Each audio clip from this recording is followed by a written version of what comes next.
వీళ్ళు వెనకకు తగ్గుతలేరు, వాళ్ళు వెనకకు తగ్గుతలేరు. ఏడికైతే ఆడికి పోదామన్నట్టే చేస్తుర్రు. గదే ఎమ్మెల్సీ దువ్వాడ ఈటి పంచాయతీ ఒడవని ముచ్చట అన్నట్టే నడుస్తుంది. ఆగో ఈగో అనుకుంటా 16 దినాలు అవుతుంది. పంచాయతీ ఎవ్వరు తష్పై చేస్తలేరు. అటు చూస్తే దువ్వాడ మీద సొంత పార్టీ వాళ్ళే గరం అవుతుర్రట.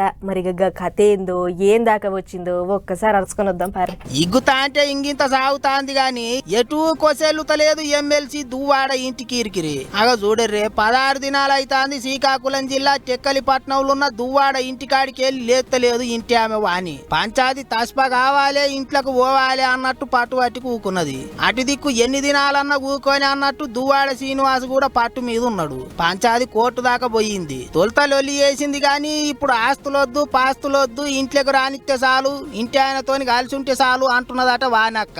ఇంటి గుట్ట అంతా బయట పెట్టి ఇప్పుడు కలిసి ఉందా అంటే ఎట్లుంటారు అంటున్నాడట దువ్వాడ. ఇక ఆ కిరికిరాటును అడుగుతూనే ఉన్నది. ఇంకో దిక్కు ఏ ఇల్లు అయితే ఇంటి ఆమె కావాలని అంటున్నదో ఆ ఇంటిని వైసీపీ ఆఫీస్ లెక్క మార్చేసిండట దువ్వాడ. టెక్కలి వైసీపీ ఆఫీస్ అని బోర్డు తగిలిచ్చిండట. ఇన్నొద్దులు ఆలుమగలు కొట్లాడుకుంటే నడమ పార్టీ పేరు పెద్దగా వినిపించలేదు గాని ఇక ఇప్పుడు ఏ ఇంటి కొరకు లొల్లైతాందో ఆ ఇంటికే పార్టీ పేరు పెట్టుకునేటాలకు వైసీపీ పెద్ద మనుషులు గరమైనరాట. ఇంటి పంచాది ఇంటి వాళ్ళతో తెలుసుకోవాలి గాని నడమ పార్టీని ఎందుకు అందులో గుంజుతాన్నావు అన్నట్టు దువ్వాడ మీద కోపానికి వచ్చిండ్రాట. అంతేకాదు ఇన్నొద్దులు టెక్కలి వైసీపీ ఇన్ఛార్జ్ గా పనిచేసిన దువ్వాడను తీసేసి పేరాడ తిలక్ అనేట ఆయనకు పగ్గాలు అప్పచెప్పిండ్రాట. గిట్ల మలుపులు తిరుగుతాంది ఆలుమగల పంచాది. ఇంటి ఆమె కలిసిందాం దా అంటే దువ్వాడ ఇడుపు కాగితం కావాలి అంటున్నాడు. మరిగా ముచ్చట ఎప్పటికి తేలుతుందో పంచాది ఎవరు తస్ప చేస్తారో అనుకుంటారు ఇప్పుడు అందరూ.